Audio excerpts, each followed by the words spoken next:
Jou week en jou Sondag is nie apart nie. Hulle vloei in mekaar in. Navorsing wys, ritmes vorm mense.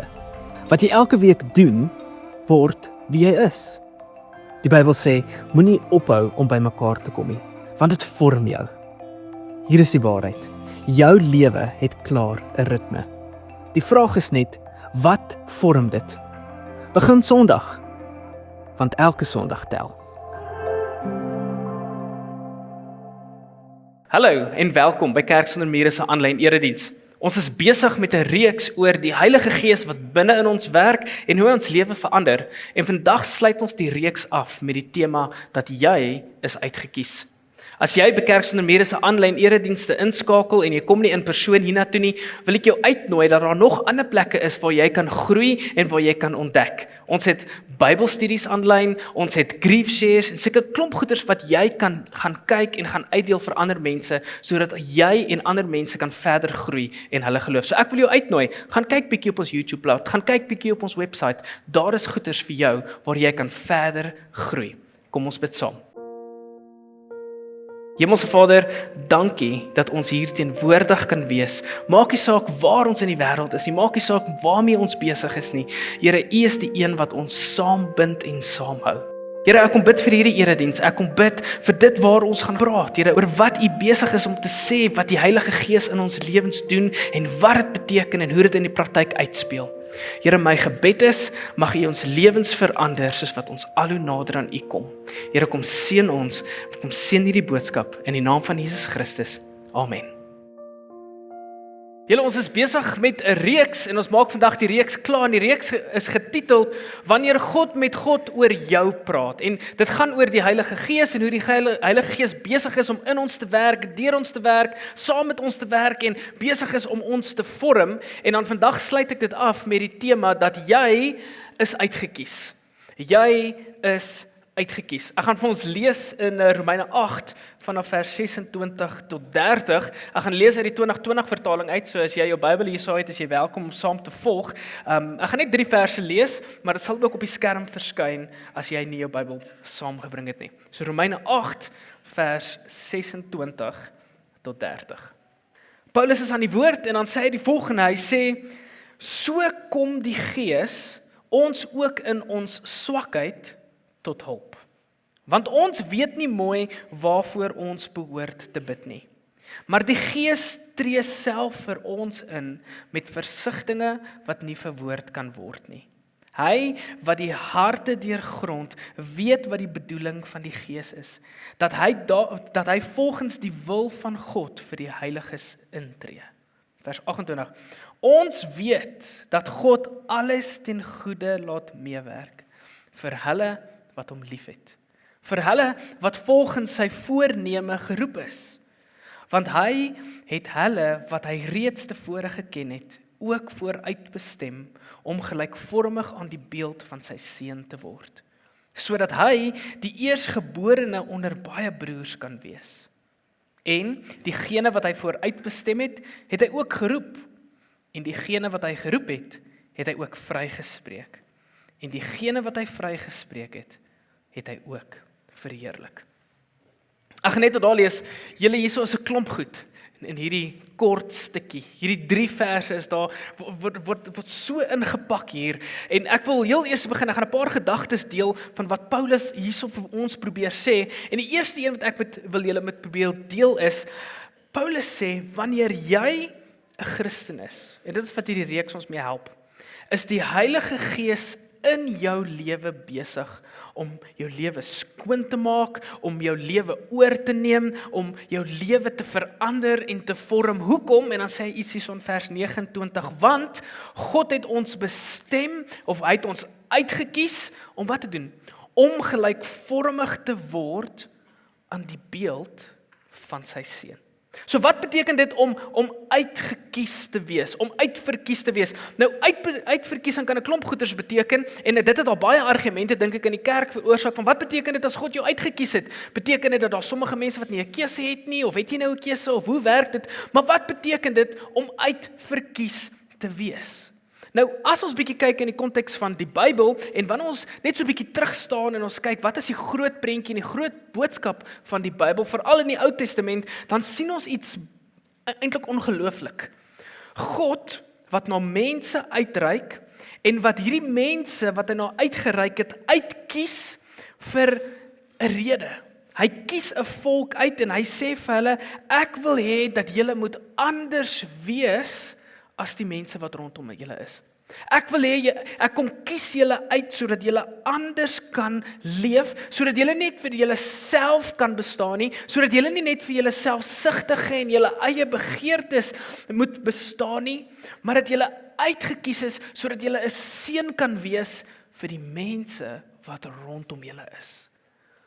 Dit is wat hy vir sy volk sê, en hy sê, ek gaan vir jou maniere gee hoe jy kan leef, wat jy kan belyn met my wil, maar die groot prentjie is, ek wil hê jy moet uitgekies wees, jy moet anders wees as die mense rondom jou. Julle, van die begin af het God ons geroep, om nie saam te smelt met wat die wêreld besig is om te doen rondom ons nie, maar eerder dat ons, en hy kom herinner ons dat onthou, julle aanbid 'n lewendige God. Julle aanbid 'n God wat lewendig aktief in julle lewens betrokke is, wat julle lewens wil verander. Dit is die tipe God wat julle aanbid, en omdat dit waar is julle uitgekies om anders te leef. Nou, wat beteken dit vir 'n Christen vandag? Wat beteken dit vir ons vandag as hy sê dat julle is uitgekies? Julle, nou, wanneer ons mense kies, kom ons sê ons gaan en ons stem en ons gaan kies 'n president, of ons kies 'n burgemeester, of jy word gekies as 'n studenteleier dalk, of dalk by jou werk word jy gepromoot en jy word nou gekies as die bestuurder, of dalk word jy gekies as die CEO, die uitvoerende hoof van hierdie besigheid waar jy van deel is, of jy word dalk gekies om, soos ek nou gesê het, om die burgemeester te wees van 'n stad, van 'n plek, van 'n dorp. Julle, wanneer jy gekies is, dalk om kaptein as 'n rugbyspan te wees, word jy nie net gekies om die posisie te dra nie. Jy word nie net gekies omdat jy oulik is nie. Wanneer jy gekies raak tot so 'n posisie, beteken dit dat daar is 'n spesifieke taak wat van jou verwag word. Jy word gekies vir 'n doel. Jy het 'n job. Wanneer jy gekies is om in 'n bepaalde posisie te wees. Jy moet 'n bepaalde taak verrig. Nou, Jesus roep ons terug na wat God se plan van die begin af was. En dit is om te verstaan dat jy uitgekies is en dat jy 'n verantwoordelikheid het om wat te wees, om die lig te wees. Vir mense in hierdie wêreld, in hierdie donker wêreld. Jesus stel dit self so, hy sê, julle is die sout van die aarde, wanneer hy met sy volgelinge praat, wanneer hy met sy disippels praat. Hy sê vir hulle, julle moet onthou, julle is die lig vir die wêreld, in 'n donker wêreld wat lig nodig het, is julle mense wat rigting gee vir die mense rondom julle. Julle is die sout, julle is die lig van die aarde. En dan Paulus, hy vat dit verder en hy skryf in Efesiërs 2 vers 10, dan lees ons, dan staan daar, ons is immers, dis nou ons as Christene, God se maaksel, ons is sy maaksel, ons is geskep in Christus Jesus, om wat? Om goeie werke wat God voorberei het, te doen. En wat? En daarvolgens te lewe. So die Heilige Gees, en dit is wat hierdie reeks vir ons sê, kom en herskep ons. Hy kom en hy stel ons in staat om te doen waarvoor God ons geroep het om te doen. En weet julle wat die ongelooflike, dit is wat ons wil tuisbring by jou, is dat die Heilige Gees is aktief besig om in jou lewe te werk. So dit is 'n bietjie die fondasie vir dit wat nog hierso in Romeine 8 neergesit is. Maar dan Paulus kom en hy sê, ek wil 3 goed uithaal wat hy kom neersit hierso in hierdie gedeelte. Hy sê, as jy 'n Christen is daar 3 goed wat vir jou waar is. Daai 3 goed is so. Hy kom eerstens en hy sê, ons slegte dinge, as jy 'n Christen is, kan jy maar weet dat ons slegte dinge sal goed uitdraai. Die tweede ding wat hy sê, die dinge wat jy gekry het, kan niemand van jou wegvat nie. En dan die derde ding wat hy in hierdie teks ook vir ons sê, is hy sê die beste dinge vir jou is nog op pad. Okay, wat beteken dit? Kom ons begin by die eerste ene. Paulus kom en hy sit eintlik iets baie interessant hier op die tafel neer, né? Hy sê dat God het ons uitgekies, die mense wat in hom glo het hy uitgekies en hy het mense uitgekies om wat te wees, om anders te wees en hy het ons aangestel vir 'n taak. En dan sê hy vir hierdie mense wat ek uitgekies het, hierdie mense wat ek aangestel het, vers 28, laat God, hoor hierdie woorde, alles ten goeie meewerk. Nou ek sien so 'n paar mense sit in frons en dis okay, en die rede hoekom baie van ons frons is, want ons weet dat dit maak nie saak hoe oulik hierdie teks is en hoe mooi hierdie vers is, ons weet dat vir baie vir ons, dalk van almal van ons, dat ons gaan deur swaar tye. So wat beteken dit as Paulus dan hierso neersit en hy sê, alles gaan teen goeie meewerk, want ons het hierdie vraag by ons, want in baie van ons se lewens vra ons die vraag, hoe kan 'n goeie God my dan so laat lei? As die Heilige Gees dan nou in my is en besig is om met my te werk en my lewe te verander en vooruit te gaan, om al hierdie goeders in my lewe te doen, hoekom gaan dit soms so swaar met my? En hoekom voel dit vir my, as hierdie vers 28 nie waar is in my lewe nie? Dit is baie keer hoekom ons frons. In vers 28 sê, God laat alles ten goeie meewerk. Het jy al gewonder wat beteken dit as hy sê, alles? Dat God alles ten goeie meewerk? Wel, wanneer hy sê alles, dan sluit dit alles in. Dit sluit die goeie goeders in, maar weet jy wat sluit dit ook in? Dit sluit ook die slegte goeders in. Wat Paulus hierso sê is, hy sê nie dat dit net met jou gaan goed gaan nie. Dis nie wat hy sê nie. Hy sê dat maak nie saak wat nie, as jy moet kyk na alles wat in jou lewe gebeur het, van die begin van wat jy kan onthou tot nou in jou lewe, van alles wat met jou gebeur het, was van daardie goeie sleg. Nie alles was great nie. Dit is die waarheid en die realiteit van ons lewens. Maar dan sê hierdie ding, wanneer ons na die hele hoofstuk kyk, wanneer ons net so 'n bietjie na die groter prentjie kyk, dan sê hy, wanneer Paulus verwys na goeders wat teen goeie uitwerk, dan beteken dit selfs die slegte goeders wat hier deurgaan. Hy sê in vers 26, hy sê, dit is in ons swakheid wat die Gees tot ons hulp kom. Ek meen dit, ons moet op 'n lae plek wees, en 'n swakheid plek wees, as hy dit noem, wat die Gees tot ons hulp moet kom. As jy verder sou lees, net so 'n bietjie verder aan in vers 35, dan praat Paulus oor Christene, dan praat hy oor ons lyding, hy praat oor ons benoudheid, hy praat oor ons honger, hy praat oor ons swaar kry, hy praat oor ons armoede. Hierdie is die lekker staf waar hy praat nie. Dit klink nie vir my soos 'n fees wanneer hy na Christene verwys nie. Maar dan 'n baie interessante ding, dan gaan hy nog verder, en wanneer ons gaan lees in vers 37, dan praat hy oor hierdie einste Christene, en dan sê hy dat Christene, ons is meer as oorwinnaars. Ons is meer as oorwinnaars. Wat beteken dit om te beteken dat ons is oorwinnaars? Jy kan nie 'n oorwinnaar wees as jy nie in een of ander geveg betrokke was nie. Oorwinnaars word oorwinnaars wanneer hulle bly staan het toe daar moeilike goeders oor hulle pad gekom het. Toe die aanslag gekom het hulle bly staan. Dit is hoekom hulle 'n oorwinnaar is. As moeilike dinge nie oor jou pad kom nie, kan jy nie 'n oorwinnaar wees nie. Wat het jy dan oorwin? Niks. So wat Paulus duidelik hier sê, is hy sê, baie slegte goed gaan met jou gebeur. Aaklige dinge gaan met jou gebeur.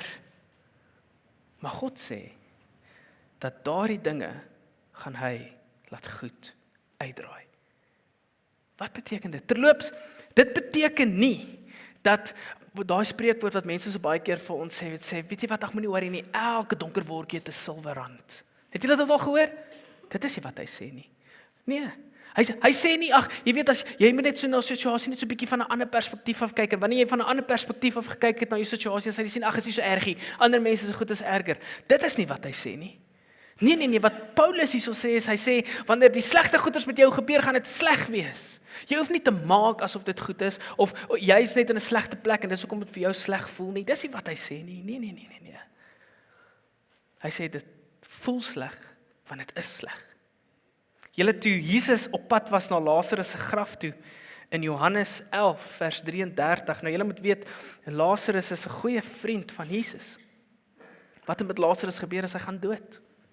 Jesus vat nogal sy tyd om by Lazarus uit te kom. En wanneer Jesus uiteindelik daarby uitkom, en wanneer hy op pad is na die graf toe, nou julle, Jesus weet wat gaan gebeur, Jesus is God, hy weet dat hy gaan vir Lazarus uit die dood uit opwek, hy weet dit, hy weet wat kom, hy weet dat daar gaan iets goed uit hierdie aaklige situasie uitkom, maar wat sê vers 33 vir ons, wanneer jy lees? Daar staan dat Jesus, die vertaling sê, hy was bewoe.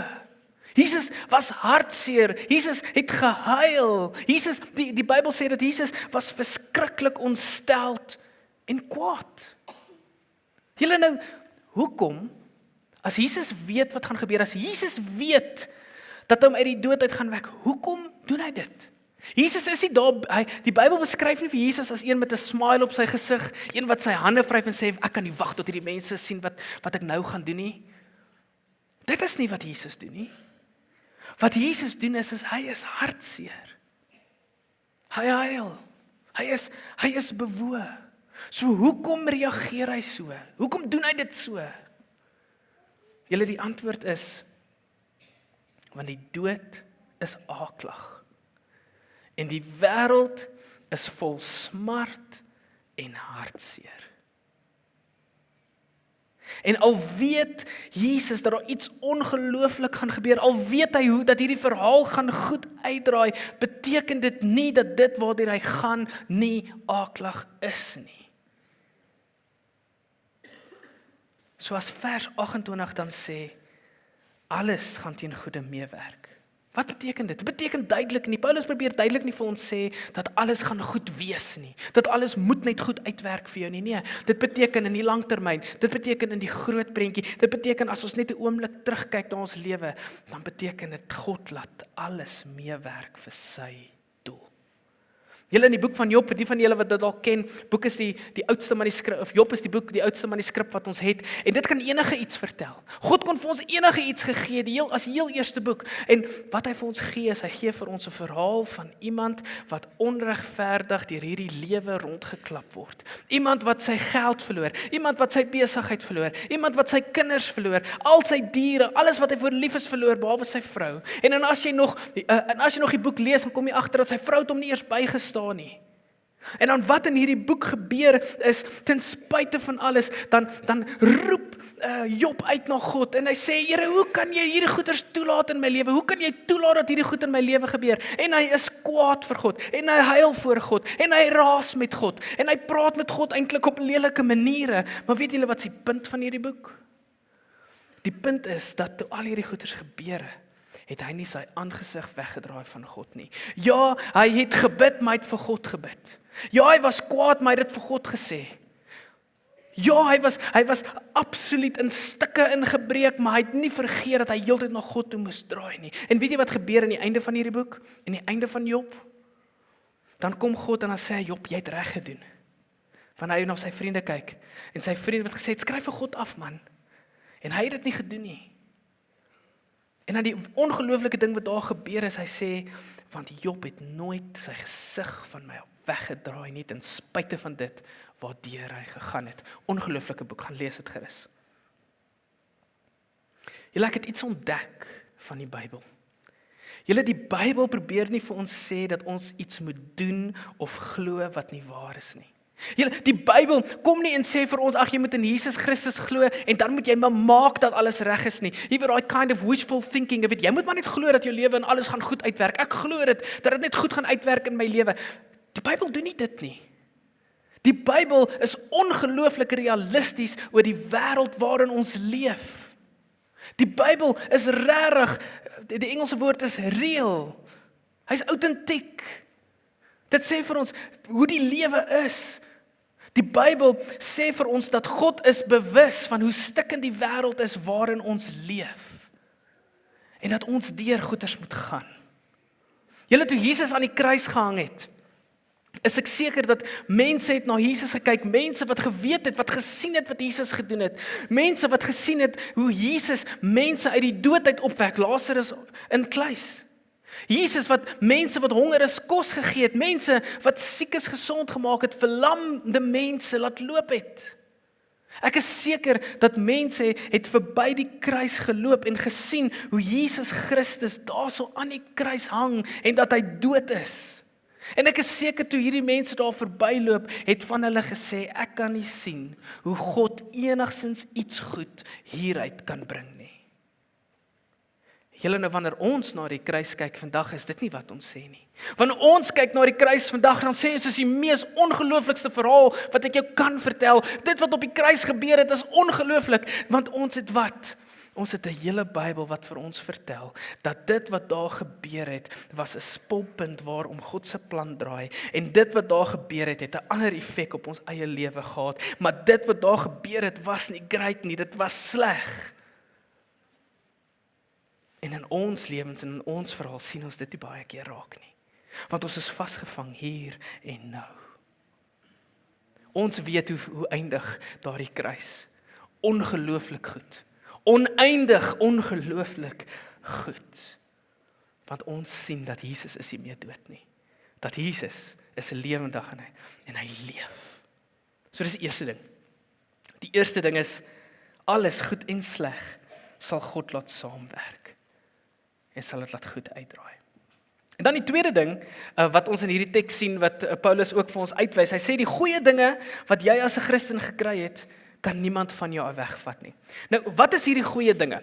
Paulus maak 'n lys van 'n paar goeie goeders. Hy sê, as 'n Christen het God julle uitgekies, hy het julle bestem, hy maak julle in die beeld van sy seun, en hy het ons geroep, en dan hierdie baie interessante ding, en hy het ons, wat gedoen?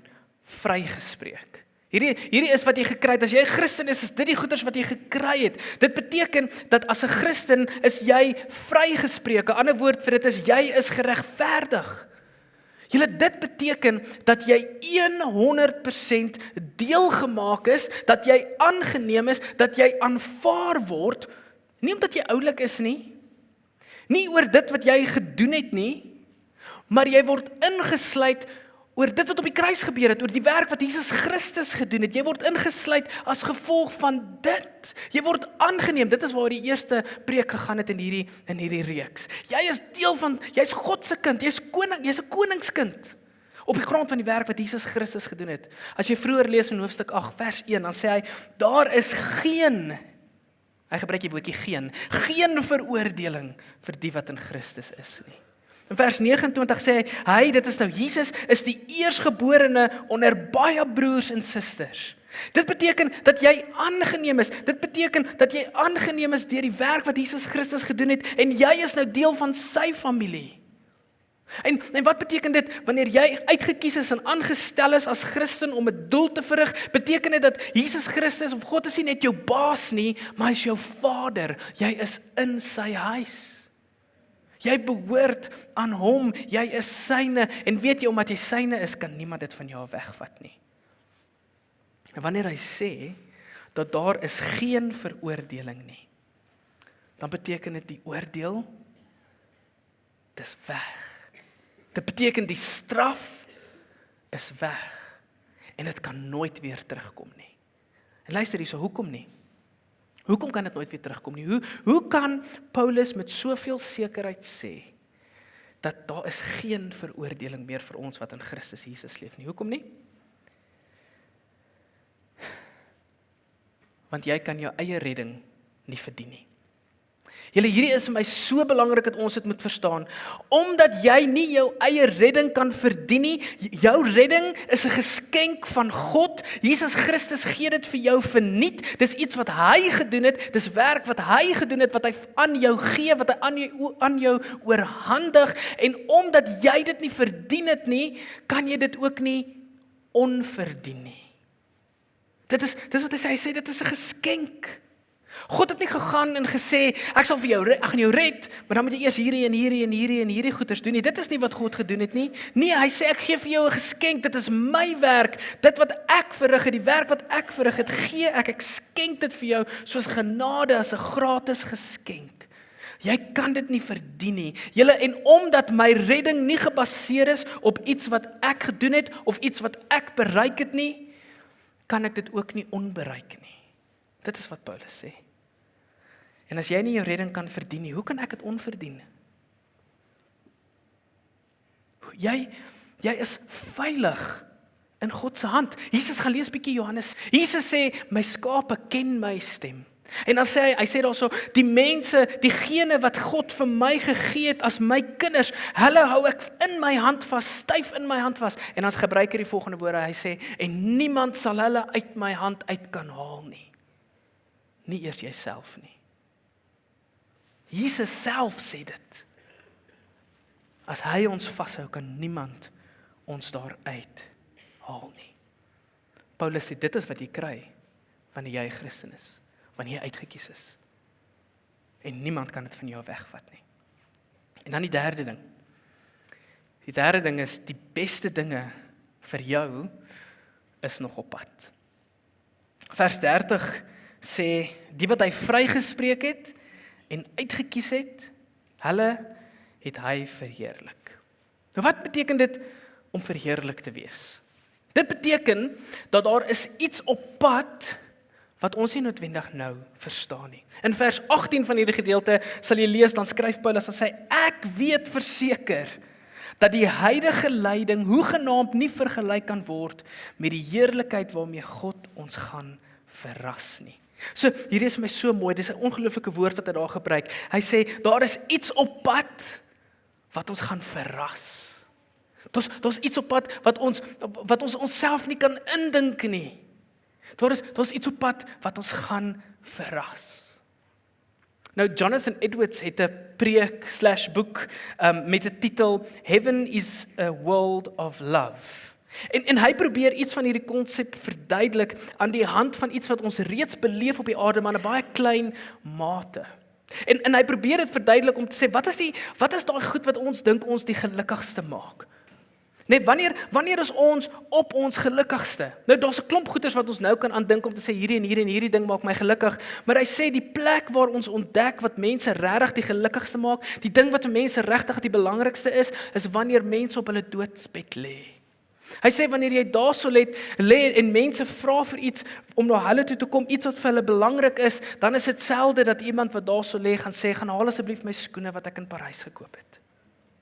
Of selde sal daai persoon sê, gaan haal asseblief my geld of my goud wat ek daarso in die kluis neergesit het en bring dit asseblief na my toe. Selde sal mense daarso sê, bring asseblief my nuwe kar wat ek so in die garage weggesteek het en net op Sondag mee gery het, want ek's bang hy kry 'n skrapie. Selde sal mense sê, bring daai ding vir my, want dit gaan my nou gelukkig maak. Selde sal iemand sê, vat my asseblief net na daai kantoor toe van daai werk wat vir my so belangrik was. Vir daai ding wat ek al my tyd en energie ingestoot het. Vat my asseblief net so, en toe kan ek tot net daar op my lesenaar gaan lê. Wat hy sê is, wanneer mense daar is, dan sê hulle, ek wens my familie en my vriende was hier. Gaan haal die mense wat ek voor lief is. Julle, want die lewe gaan eintlik oor liefde en verhoudings. En wat Jonathan Edwards sê is, hy sê, hier op aarde beleef ons eintlik 'n bitter klein bietjie van al die liefde wat bestaan. Hy sê, imagine hoe die manier van hoe ons op die aarde kan lief hê is amper half soos 'n pyp, maar die pyp is 99,9% toe, geblok. En as hierdie 0,01% liefde wat deur hierdie pyp kan kom, hy sê, dit is die hoeveelheid liefde wat ons op die aarde beleef in 'n vergelyking met hoe liefde in die hemel is, hoe dit by God is en hoe dit in sy teenwoordigheid is, daar is die pyp 100% oop. Hy sê, in die hemel gaan die liefde perfek wees. Hy sê, in hierdie wêreld is die liefde wat ons vir mekaar het nooit gelyk nie. Hy sê, in die liefde wat ons hier op die aarde het, is ek of baie liewer vir jou as wat jy vir my is, of jy is baie liewer vir my as wat ek vir jou is. Dit is nie gelyk nie, en weet jy wat veroorsaak dit? Dit veroorsaak natuurlik pyn en teleurstelling.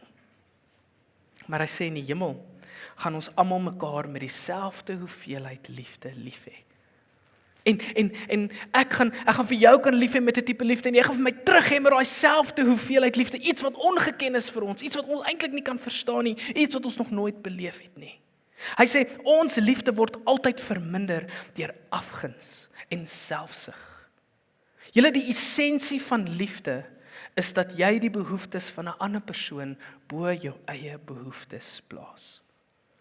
Julle, maar as gevolg van ons harte wat vol sonde is ons selfsugtig en ons dink net aan onsself. En dit maak dit moeilik vir ons om vir mense lief te wees. Maar dit maak ook dit moeilik vir mense om vir ons lief te wees. In die hemel sê hy, gaan ons liefde en heerlikheid ontvang, wat moeilik vir ons is, wat ons nou kan indink. Paulus se woorde is, hy sê, dit wat op ons wag, gaan ons verras. Julle, die ding wat ons die bangste voor is, die ding wat ons dink ons die seerste gaan maak hier op aarde, te doen met die tipe liefde wat ons hierso beleef, né? Ons wil nie geskei word byvoorbeeld van die mense wat ons lief het nie. Jy weet, as hulle nou sal wegtrek of maak nie saak wat nie, dit veroorsaak pyn in ons lewens, en daai klein bietjie liefde wat ons hierso kan beleef, dit maak ons seer want ons wil dit nie verloor nie. Ons wil nie daardie tipe pyn beleef wanneer mense sou wegtrek of wegbeweeg nie. En eintlik as ons daaraan dink, daar's niks wat ons kan verloor wat groter of erger as dit is nie. Wat Paulus sê is, hy sê, selfs daardie angs en pyn en hartseer verdwyn in die gesig van die liefde wat vir ons in die hemel wag. Dit wat vir ons wag is groter as wat ons self nou kan indink. Dit wat kom is groter as wat nou seer maak. Dit is wat hy sê. In 1 Johannes 3 vers 2-3 sê hy, ons weet nie presies hoe dit gaan wees nie, maar ons weet dat wanneer ons hom sien, gaan ons soos hy wees. En elkeen wat op dit hoop, sal homself reinig. Wat hy hierso sê, ons is nog nie waar ons moet wees nie, en ons beleef nog nie soos wat ons moet beleef nie, maar ons weet dat ons op 'n ander plek gaan uitkom. En dat ons by Jesus gaan wees. En daar is 'n vergenoegdheid wat op ons wag, wat ons gaan verras. Julle, en dit is wat ons in staat stel om deur die moeilike en hartseer tye te kan deurdruk. Want dit wat kom is groter as waar ek nou gaan. En tot dan is die Heilige Gees besig om aktief in ons te werk, om ons te reinig en om te maak dat ons vir God leef op 'n manier wat ons onsself nog nooit ingedink het nie. Die Heilige Gees sal ons in staat stel om alles wat met ons kan beer, half te kan face. Hy kies ons uit om hierdie taak te verrig. Maak nie saak watter uitdagings of teëspoed jou sal teekom nie. Ek wil 'n quote gee van Jonathan Edwards en dan se klaar oor hierdie gedeelte, oor hierdie 3 goed. So 'n bietjie van 'n parafrase, en is in Engels. Hy sê die volgende, hy sê, if you know these things, dis nou hierdie 3 goed. If you know these things, then you may look down upon the whole army of worldly afflictions with joy. However great your suffering may be, however numerous your afflictions are, even if they should all join together against you in their most dreadful forms, and spend all their strength and violence upon you, they cannot truly hurt you. They cannot ultimately harm you.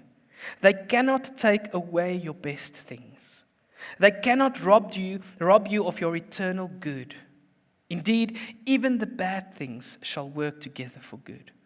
In the end, all their efforts will be in vain, and you shall triumph over all earthly afflictions. Julle, en dit is die Jesus lewe. 'n Lewe waar die Heilige Gees jou denke en jou lewe kom verander. Jou aanspreek en jou vorm. Vir 'n taak wat jy moet verrig. So ons slegte dinge sal goed uitdraai.